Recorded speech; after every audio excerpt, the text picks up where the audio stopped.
નમસ્કાર, સ્વાગત છે મંતવ્ય ન્યૂઝની વિશેષ રજૂઆતમાં અને આપની સાથે હું છું દીપિકા। સીધો સંવાદમાં આજે ચર્ચા કરીશું 2024ની લોકસભાની ચૂંટણી નજીક આવી રહી છે અને તેને લઈને તૈયારીઓ શરૂ થઈ ગઈ છે।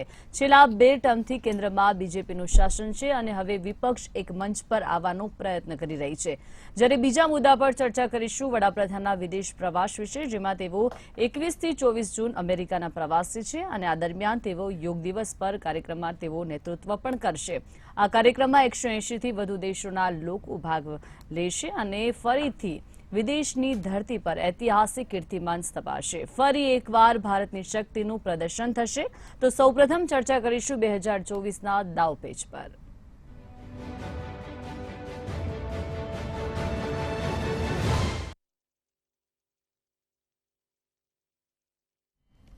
તો 2024ના દાવપેચની ચર્ચામાં આપણી સાથે ઉપસ્થિત છે સ્ટુડિયોમાં ડોક્ટર અનિલ પટેલ, નેતા ભાજપ, અશોક પંજાબી, નેતા કોંગ્રેસ, આ સાથે જ રીના બ્રહ્મભટ્ટ, વિશ્લેષક, અને આ સાથે જ મંતવ્ય ન્યૂઝના એસોસિએટ એડિટર પ્રફુલ્લ સર। તમામનું સ્વાગત છે મંતવ્ય ન્યૂઝમાં। સૌપ્રથમ શરૂઆત કરીશ અનિલભાઈ આપથી। જે રીતે 2024ની ચૂંટણી નજીક આવી રહી છે અને તમામ તૈયારીઓ શરૂ થઈ ગઈ છે, આ અંગે આપનું મંતવ્ય।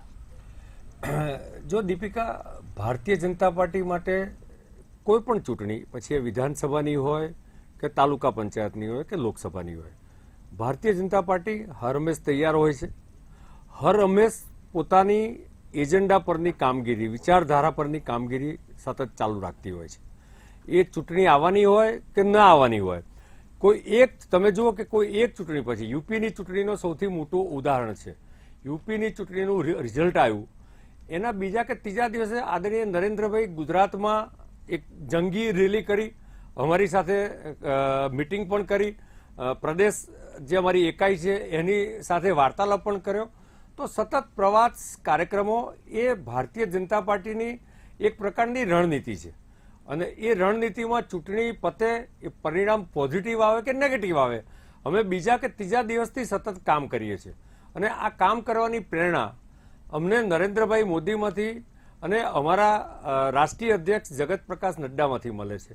તમે જો એ લોકો 24/7 એક પણ દિવસની રજા લીધા વિના કામ કરે છે અને એ જ રીતે ભારતીય જનતા પાર્ટી આખા દેશમાં કામ કરી રહી છે।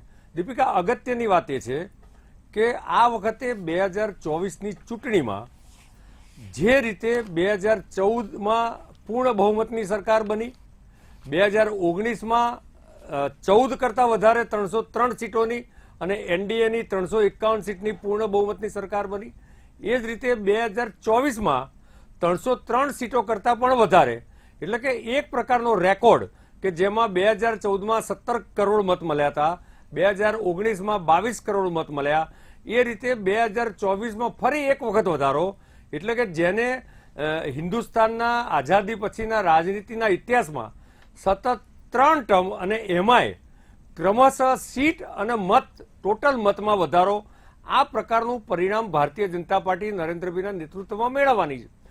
જે રીતે અમે ગરીબ કલ્યાણના કામો કરી રહ્યા છે, અમે કોઈ રાજ્યમાં જીતીએ કે હારીએ, પરંતુ અમારા કામોમાં કોઈ ફરક નથી પડતો। નંબર 1, અમે સતત સંપર્કથી સાતત્યપૂર્ણ લોકો વચ્ચે રહીએ છીએ।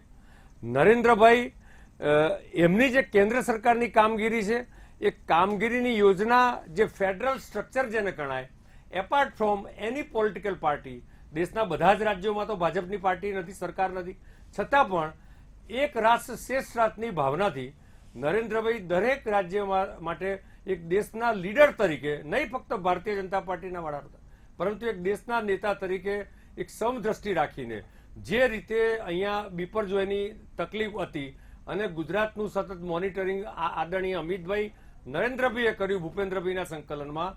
તમને યાદ હોય તો વેસ્ટ બેંગાલમાં પણ જ્યારે આ પ્રકારનું સાયક્લોન આવ્યું ત્યારે પણ આદરણીય મમતાજી સાથે સતત સંકલનમાં રહીને અમિતભાઈ અને નરેન્દ્રભાઈએ જે કંઈ નાગરિકોને સહાય પહોંચાડવાની હોય એ પહોંચાડી। દેશના કોઈ પણ રાજ્યમાં, એક કેરાલામાં હોય, ઓરિસ્સામાં પણ છાસવારે સાયક્લોન આવે છે। મને લાગે છે કે ભારતીય જનતા પાર્ટીમાં નરેન્દ્રભાઈની નેતૃત્વમાં જે પ્રકારે કામગીરી ચાલી રહી છે એ કામગીરીના કારણે અને અમારી જનસંપર્ક, એક નેતૃત્વ અને નેતૃત્વની અંદર દેશની પ્રજાનો વિશ્વાસ, એના કારણે આવનારા સમયમાં અમે એક મોટો જબરદસ્ત રેકોર્ડ સાતત્યપૂર્ણ 3 વખત એક જ વ્યક્તિ વડાપ્રધાન તરીકે ક્રમશઃ દર વખતે સીટોમાં વધારો અને વોટ શેરમાં વધારો, જુદા જુદા રાજ્યોમાં પણ વોટ શેરમાં વધારો 50% કરતા, જેમ ગઈ વખતે 11 રાજ્યોમાં 50% કરતા વધુ મત મળ્યા હતા, એ રીતે આ વખતે 11 કરતા વધારે રાજ્યોમાં 50% વધારે મત, 7 એવા રાજ્યોમાં કે જેમાં સંપૂર્ણ સીટો, જેમ ગુજરાતમાં 26 માંથી 26 સીટ મળી, એવી રીતે 7 રાજ્યોના બદલે આ વખતે બીજા રાજ્યો વધશે કે જેમાં સંપૂર્ણ ભારતીય જનતા પાર્ટીને સીટ મળશે. જી બિલકુલ અનિલભાઈ, તો વધારેમાં વધારે સીટો મળશે તેવી તૈયારીઓ. સર, આપની પાસે આવવા માંગીશ, જે રીતે છેલ્લા 2 ટર્મથી કેન્દ્રમાં બીજેપીનું શાસન છે અને વિપક્ષ પણ હવે મંચ પર આવવા માટે સતત પ્રયત્ન કરી રહ્યું છે. દીપિકા, છેલ્લી 2 ટર્મથી સતત ભાજપ છે અને સતત પાછો એને લોકપ્રિયતામાં વધારો થયો છે. તમે જુઓ કે 2019માં 303 બેઠકો એને મળી હતી અને મત શેરમાં પણ વધારો થયો છે. અનિલભાઈ આંકડા આપ્યા એટલે હું એનું પુનરાવર્તન નથી કરતો. એટલે આ 2024ની ચૂંટણી જેમ જેમ નજીક આવે છે એમ ભારતીય જનતા પાર્ટી પોતે, એમના સાથી પક્ષો અને સામે વિરોધ પક્ષના જે પક્ષો છે તે તમામ પક્ષો તૈયારીમાં પડી ગયા છે. કારણ કે 2024ના બારના ટકોરા વાગી રહ્યા છે અને એમાં પણ કર્ણાટકની ચૂંટણીનું જે પરિણામ આવ્યું, હિમાચલ પ્રદેશનું જે ચૂંટણીનું પરિણામ આવ્યું, એને કારણે વિપક્ષો જે છે એનો આત્મવિશ્વાસ વધ્યો છે કે મહેનત કરીએ તો એનું પરિણામ આવી શકે છે. એવો જે આત્મવિશ્વાસ વધ્યો છે એને કારણે લગભગ મોટાભાગના વિપક્ષોએ એક મંચ ઉપર આવવાની તૈયારીઓ કરી દીધી છે. પટણાની અંદર 20મીએ રેલી કરી અને બધા એક મંચ ઉપર આવવાના હતા, પરંતુ તારીખ બદલી અને હવે 23મી કરી છે. 23મી એમાં કેટલા પક્ષો હાજર રહે છે, કેટલા પક્ષના નેતાઓ જોડાય છે, એના ઉપર એની તાકાતનો થોડો ઘણો અંદાજ તો આવી જ જશે. કેમ કે આમ આદમી પાર્ટી અને કોંગ્રેસ સાથે બેસી શકે છે કે કેમ, એ સામે પ્રશ્નાર્થ છે. બીજું, વિપક્ષો એક મંચ ઉપર આવવાનો ચોક્કસપણે પ્રયત્ન કરે છે. એક મિનિમમ કાર્યક્રમ ઘડી કાઢવાની પણ વાત છે, શરદ પવારે તૈયાર કરવાના છે. પરંતુ સીટોની વહેંચણી સુધી એ એકતા જળવાઈ રહે છે કે નહીં એ સામે હજી પ્રશ્નાર્થ છે કે ભાઈ વડાપ્રધાન પદનો ઉમેદવાર કોણ, એ સૌથી મોટો પ્રશ્ન આવશે. સીટોની વહેંચણી વખતે પણ પ્રશ્નો આવશે. કેમ કે મારું તે મારું અને તારું મારું સહિયારું, એ જો સવાલ આવશે તો આ એકતા કેટલી અસરકારક નીવડશે, લોકોની અંદર કેવી ઇમેજ ઊભી કરી શકશે, એ ઘણા બધા પ્રશ્નો છે વિપક્ષ સામે. પરંતુ વિપક્ષ ચોક્કસપણે એક મંચ પર આવવાના પ્રયત્નો, નીતિશ કુમારે જે પ્રયત્નો શરૂ કર્યા છે એમાં એ લોકો સહકાર આપી રહ્યા છે. હવે ભાજપની જે વાત કરી, ભાજપ 24/7 ચૂંટણીના મોડમાં જ હોય છે. એમણે જે યુપી વાળું કહ્યું કે યુપીનું ઇલેક્શન પત્યું અને તરત જ અહીંયા માનનીય વડાપ્રધાન શ્રી નરેન્દ્રભાઈ મોદીએ 3 રોડ શો કર્યા હતા. રોડ શો છે એટલે ચૂંટણીના શ્રી ગણેશ જ કરી નાખ્યા હતા. ચૂંટણીને તો લગભગ 9 કે 10 મહિનાની વાર હતી. એટલે ભાજપ છે એક તો જાણે એક તો સબળ નેતૃત્વ છે. નરેન્દ્રભાઈની વાત કરીએ તો એક પ્રખર વક્તા છે. એ કક્ષાનો વક્તા બીજા કોઈ પક્ષ પાસે અત્યારે તો નથી દેખાતા. ત્રીજું, સૌથી મોટી પાર્ટી છે, એક વિશ્વની મોટી પાર્ટી તરીકે પોતાને ગણાવે છે.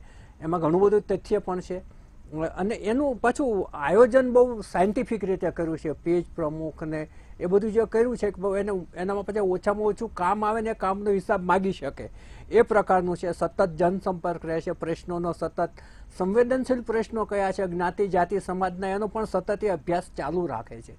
જ્યારે વિરોધ પક્ષનું એક વસ્તુ જે માઇનસ પોઈન્ટ હોય તો એ છે કે ચૂંટણી વખતે જાગે છે. ચૂંટણી જ્યારે નજીક આવી જાય ત્યારે દોડાદોડી ચાલુ કરે છે. એને કારણે એને ઘણું બધું ગુમાવવાનું પણ આવે છે. હવે ગુજરાતની વાત કરીએ તો ગુજરાતમાં કોંગ્રેસમાં એક આશાનો સંચાર ચાલુ થયો છે. કેમ કે શક્તિસિંહ ગોહિલ એક બહુ સારા એડવોકેટ છે, વિદ્વાન વ્યક્તિ છે. એને અધ્યક્ષપદ સોંપ્યું છે અને જે ગાંધી આશ્રમથી રેલી કાઢી એમાં જે સંખ્યા પણ સારી એવી થઈ, એમનો શક્તિ પ્રદર્શન પણ સારો શો ઊભો કરી શક્યું. એટલે જે ગુજરાત કોંગ્રેસ છે એને એક નવી આશા પણ જન્મી છે. પરંતુ હવે આ જ સમયગાળામાં પાછા ગોવાભાઈ રબારી, એમને પૂર્વ ધારાસભ્ય, પાછા કેસ પહેરવા ભાજપ તરફ દોડ્યા છે. એટલે આ જોગાનું જોગ છે કે શું છે, એટલે કોંગ્રેસમાં આવું બધું ચાલ્યા જ કરતું હોય છે, એટલે એકદમ તારતમ્ય ઉપર પહોંચવું અઘરું હોય છે.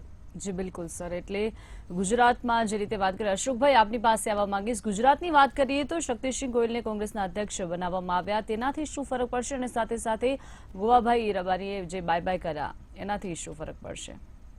ને આજે બપોરે જગન્નાથ મંદિરમાં ભગવાન શ્રીના દર્શન કર્યા પછી શક્તિસિંહ ગોહિલ સાહેબે આજે પ્રમુખ પદ સ્વીકાર્યું છે અને રીતસર અત્યારે પ્રમુખ પદ તરીકે એમને સ્વીકારીને કામ શરૂ થઈ ગયું છે.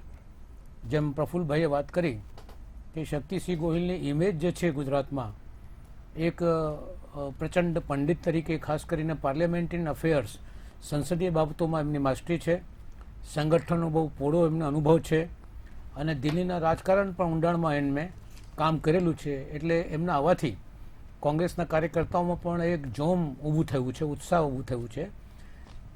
વિધાનસભાની ચૂંટણીમાં ભયંકર પરાજય થઈ હતી કોંગ્રેસની, એના કારણે જે એક પ્રકારની હતાશા હતી કોંગ્રેસના કાર્યકર્તાઓમાં, હવે હતાશા દૂર થઈ છે.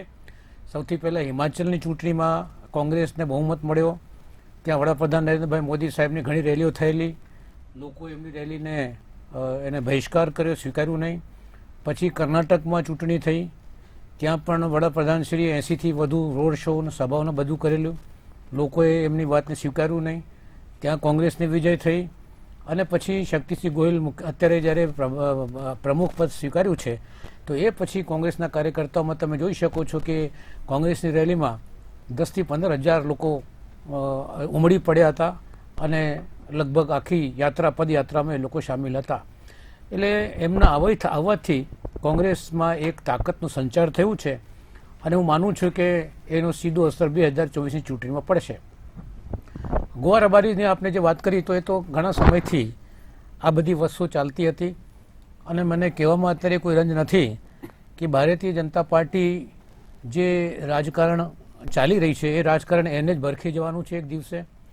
એ દેશના લોકતંત્રને, એના મૂલ્યોને, એની પરંપરાને, એની નીતિમત્તાને ખતમ કરી દેવાનું ભયંકર ષડયંત્ર ભારતીય જનતા પાર્ટીના નેતાઓ સતત કરતા આવે છે. યેન કેન પ્રકારે કોઈ પણ રીતે સત્તા કબજે કરવી, એમની વાત સાથે સંમત થાઉં છું કે 24/7 એટલે ભારતીય જનતા પાર્ટી હંમેશા ઇલેક્શન મોડમાં જ હોય છે.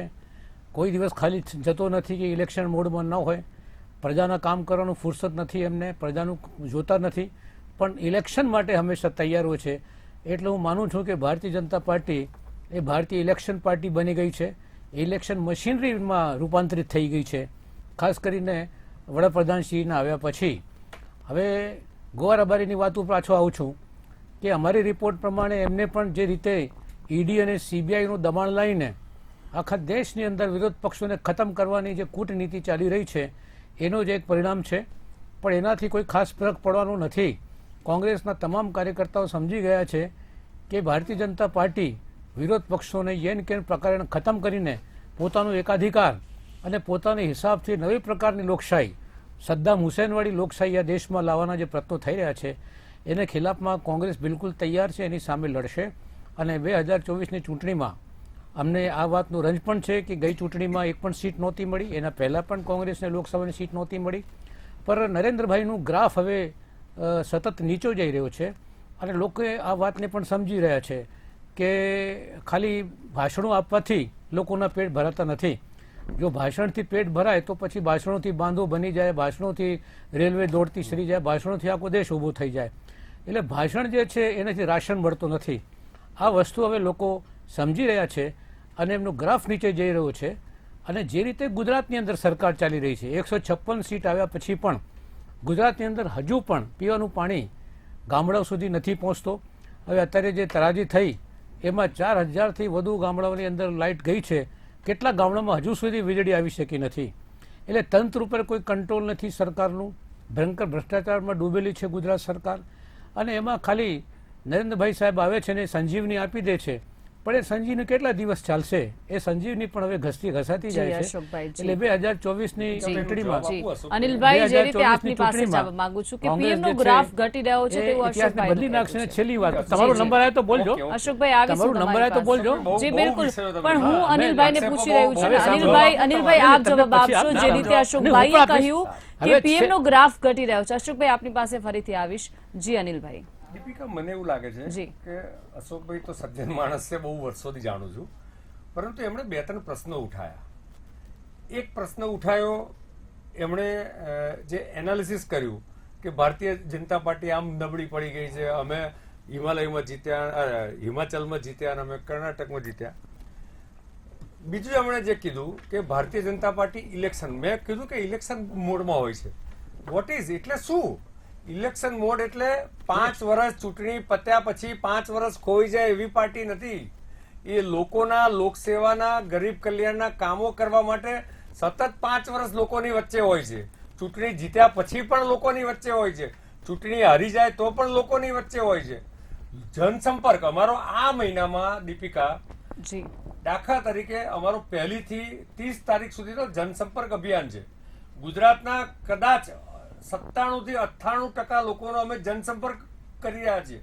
હું પ્રબુદ્ધ નાગરિક, વ્યવસાયી, advocate, doctor, chartered accountant, cooperative sector, આ બધું ગણું તો અમે 50,000 લોકોનો સંપર્ક કરવાનું પ્લાન કર્યું છે. અમે એમાં 25,000 લોકોનો ઓલરેડી 10 તારીખથી આજ દિન સુધી 19 તારીખે સાંજ સુધીમાં અમે 25,000 કરતા વધારે લોકોના કાર્યક્રમો અને જનસંપર્ક પૂરો જી કર્યો બિલકુલ છે. અનિલભાઈ, અમારી એટલે વિસ્તારક 97 થી યોજના છે. 98% લોક જે જનસંપર્ક છે તે એટલે કરવાના છો. જે, જી બિલકુલ ઇલેક્શન, અનિલભાઈ. જી દીપિકાબેન, જી, જી. ઇલેક્શન મોડ એટલે જે કહે છે હું એની વાત કરું છું. જી બિલકુલ. બીજું, મશીનરી છે. જે વિપક્ષની જે તકલીફ છે, ભારતીય જનતા પાર્ટી કોઈ પણ ચૂંટણી પોતાની તાકાત અને પોતાના સામર્થ્ય ઉપર લડી રહી છે. અમે કોંગ્રેસની શું નબળાઈ છે કે નહીં, એને અમે નજરઅંદાજ કરીને એક હકારાત્મક રાજકારણ ના દ્વારા અમે ચૂંટણીઓ લડી રહ્યા છે અને જીતી રહ્યા છે. એમણે એમ કીધું કે નરેન્દ્રભાઈ મોદી ભાષણ કરે છે.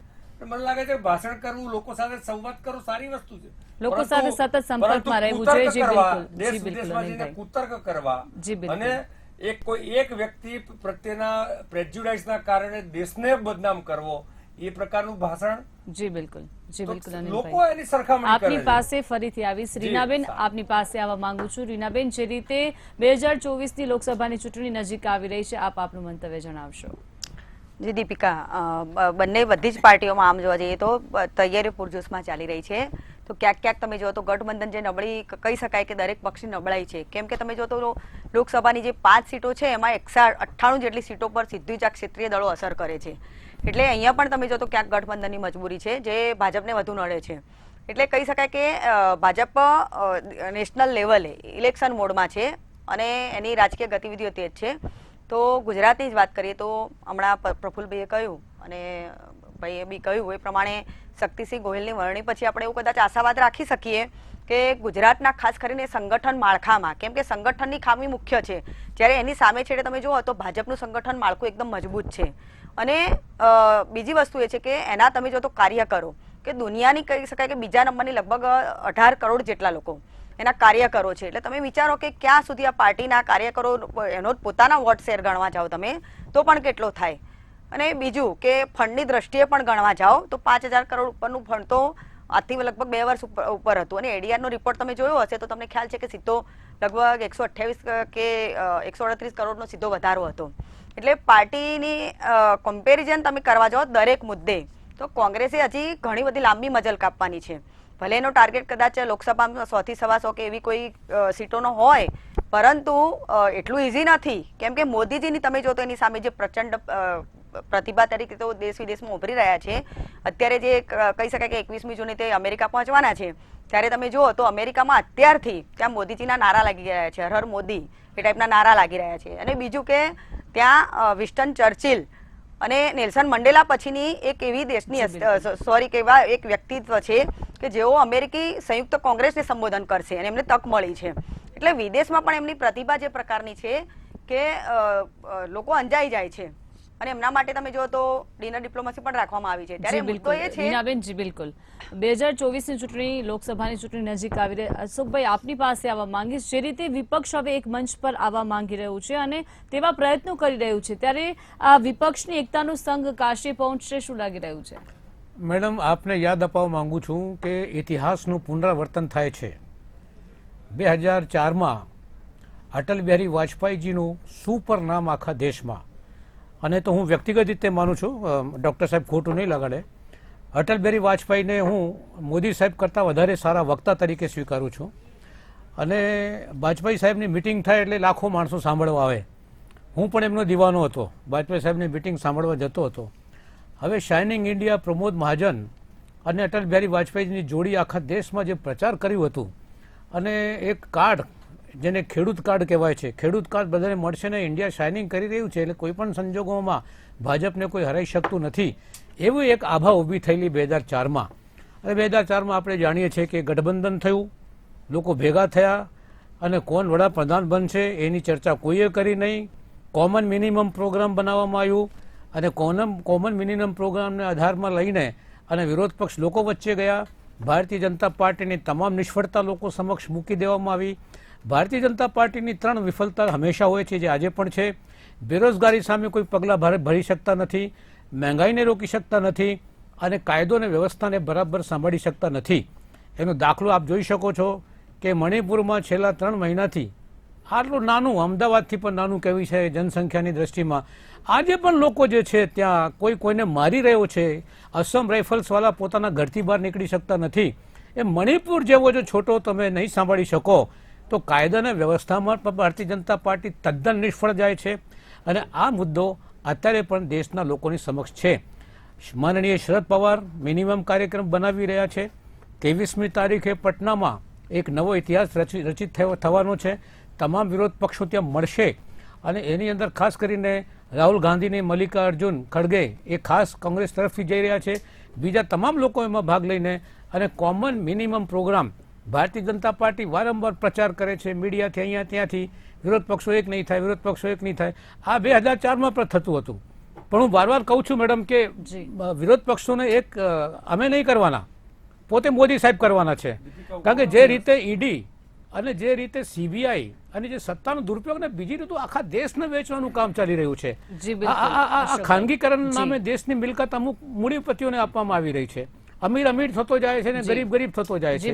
અને ચારે બાજુ જે આ પરિસ્થિતિ છે એને ધ્યાનમાં રાખીને મને વિશ્વાસ છે કે 2024ની ચૂંટણીમાં ભારતીય જનતા પાર્ટીની પરાજય નિશ્ચિત છે. દીપિકા, અશોકભાઈએ વિપક્ષી એકતાની વાત કરી અને વાજપેયીજી વખતના શાસનની શાઇનિંગ ઇન્ડિયાની વાત કરી. મને લાગે છે કે વિપક્ષની ભ્રામક એકતા એ પહેલા પણ હતી અને આજે પણ છે. 2014માં આ નીતિશ એનડીએમાંથી છૂટા પડીને સામે ચૂંટણી લડ્યા હતા.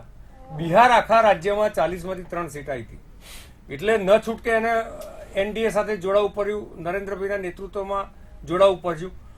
આ જેને સુશાસન બાબુ લોકો કહેતા હતા એ વાસ્તવમાં શીર્ષાસન બાબુ છે, અને એને 9 વખત એને પક્ષ પલટા કર્યા છે. ઘડીકમાં લાલુ જોડે, ઘડીકમાં ભાજપ જોડે, ઘડીકમાં લાલુની સામે, એવા જુદા જુદા પક્ષ 9 વખત બદલ્યા છે. એ નીતિશ કુમાર આ નેતૃત્વ માટે, એ વડાપ્રધાન થવા માટે ફરી રહ્યા છે. મૂળ વિષય જે એમણે કીધો કે 2014માં અમારું ગઠબંધન હતું, 2004માં, તો 2004માં વિપક્ષનું ગઠબંધન નહોતું. એ ચૂંટણીના પરિણામો આવ્યા પછી પોસ્ટ પોલ યુપીએ બન્યું અને એમણે કોમન મિનિમમ પ્રોગ્રામ બનાવ્યો. હવે વાત રહી કોમન મિનિમમ પ્રોગ્રામ, આદરણીય ખડગેજી ને શરદ પવાર બનાવવાની વાત કરે છે.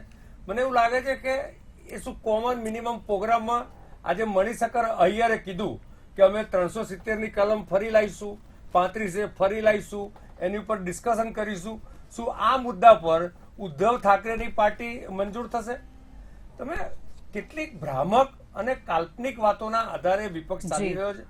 આજ મુલાયમસિંહ યાદવના પુત્ર અખિલેશ ગઈ વખતે સામે હતા.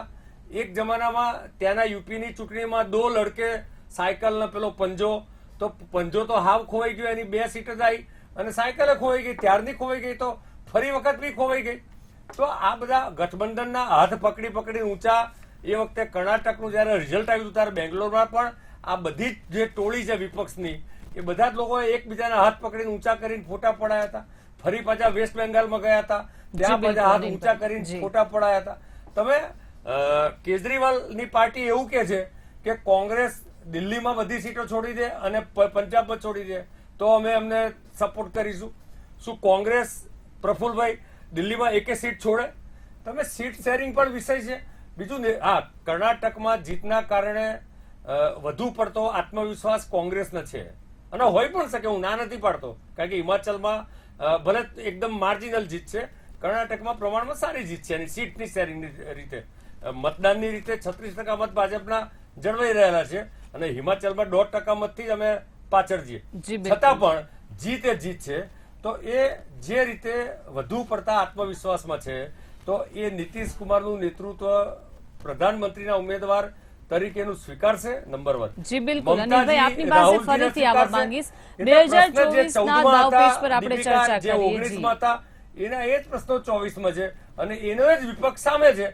ભારતીય જનતા પાર્ટીનું જનતા સાથેનું જોડાણ છે એને કોઈ ફરક નથી પડવાનો. જી બિલકુલ. અનિલભાઈ, તો સર આપની પાસે આવવા માંગીશ. ચૂંટણી વહેલી આવવાના એંધાણ છે, એ ટૂંકમાં જણાવજો. દીપિકા, 2024ની ચૂંટણી પૂર્વે રાજસ્થાન, મધ્યપ્રદેશ, તેલંગાણા, છત્તીસગઢ એની ચૂંટણી આવનારી છે આ વર્ષના અંત સુધીમાં. હવે એની સાથે જ લોકસભાની ચૂંટણી થોડી વહેલી કરી અને યોજાઈ જાય એવી એક સંભાવના રાજકીય પંડિતો વ્યક્ત કરી રહ્યા છે. પરંતુ જે હમણાં અશોકભાઈ યાદ કર્યું કે સાઇનિંગ ઇન્ડિયા વખતે થોડી વહેલી ચૂંટણી લાવ્યા હતા અને એ વખતે ભાજપને નુકસાન થયું હતું. તો એ પણ એ લોકો ગણતરીમાં છે. એટલે વહેલી ચૂંટણી લાવવાથી ફાયદા થાય કે ગેરફાયદા થાય એનું એનાલિસિસ હજુ અંદરખાને થઈ રહ્યું હોય છે. પરંતુ વહેલી ચૂંટણી આવવાના એંધાણ છે એવું રાજકીય પંડિતો રોજે રોજ નોંધી રહ્યા છે. જી બિલકુલ સર. તો જે રીતે ડોક્ટર અનિલ પટેલ, અશોક પંજાબી, રીનાબેન બ્રહ્મભટ્ટ, તમામે તમામ ગેસ્ટ જોડાયા તે બદલ ખૂબ ખૂબ આભાર. તો સીધો સંવાદમાં હાલ રોકાઈ એક વિરામ માટે.